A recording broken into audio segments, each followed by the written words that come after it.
So here I've used a pry bar to lift up the course above and the course to the left, and you can see I am then able to remove a tile.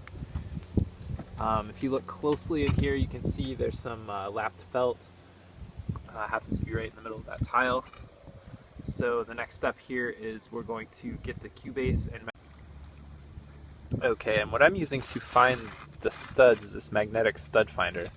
And you can see when I move this across, I can kind of feel where metal parts are in the rafter, and that helps me locate where the rafter is. So it appears to be right about here, and I can kind of feel when the magnet, you can see it there, kind of jump to where some items are. So that helps me see where underneath this tile the rafter is located. It's right about there.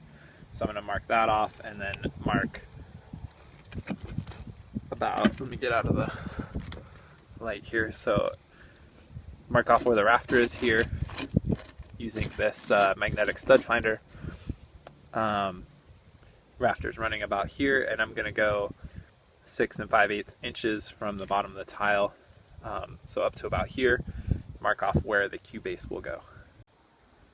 Okay, so after finding that rafter, I marked where the rafter is this way, and then I also marked 6 5/8 inches from this straight edge down here, and then I placed the Cubase on as a template. Now I'll just drill a couple marking holes here and here into the rafter, remove the Cubase and drill those holes all the way, and then we'll be ready to put in the lag screws. Alright, so the pilot holes are in there. Basically I'm going to take this sealant, add a little bit to each pilot hole, just like so, and then we will put the Cubase back on and secure it down with the lag bolts. Lag bolts are right here, 1/2 inch tops. Okay, I drilled the holes and sealed them, and now I am just driving in the lag bolts.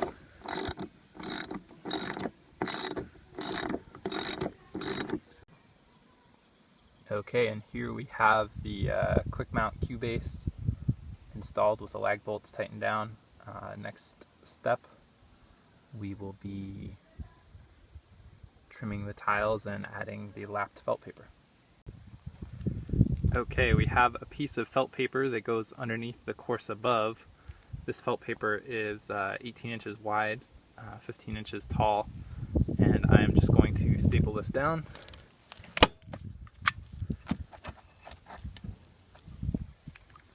And then cut out right around the Cubase. And I need to put the phone down to do that, but that will be our lapped felt. Okay, so I cut out that felt, as you can see there, and I put a U of sealant around the flashing, and so what I'm going to do now is flip the flashing over, slide it underneath the felt, and that will be the sub-flashing for this mount. Okay, now I have the flashing in, put sealant on all of the staples that I used to hold down the felt. Next thing I did is marked the area that we need to cut out on the tile. So this tile will be where the Q-mount post comes through the tile, so we need to cut out that red square right there. I will use a grinder with a diamond blade to do that. Okay, and here we have the tiles put back in place after I used a diamond blade grinder wheel to grind the concrete tile. You can see tile is not touching anywhere on the post. And next thing we'll do is put on the top flashing.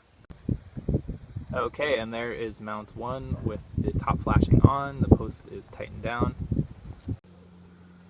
Alright, and here is the mount with the flashing as finished. The one last thing I did is I put a bead of sealant where the post meets the cone all around here, and then simply slide this rubberized collar that comes with the kit right over the top of that bead of sealant, and then there's some hardware that you put on top to kind of seal the top. right here.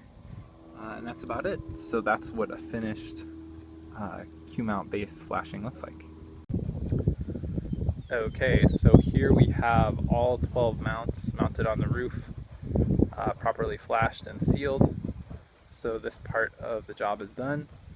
I'm still waiting on racking and panels in the mail, so when I get those, I will update with more videos. Thanks.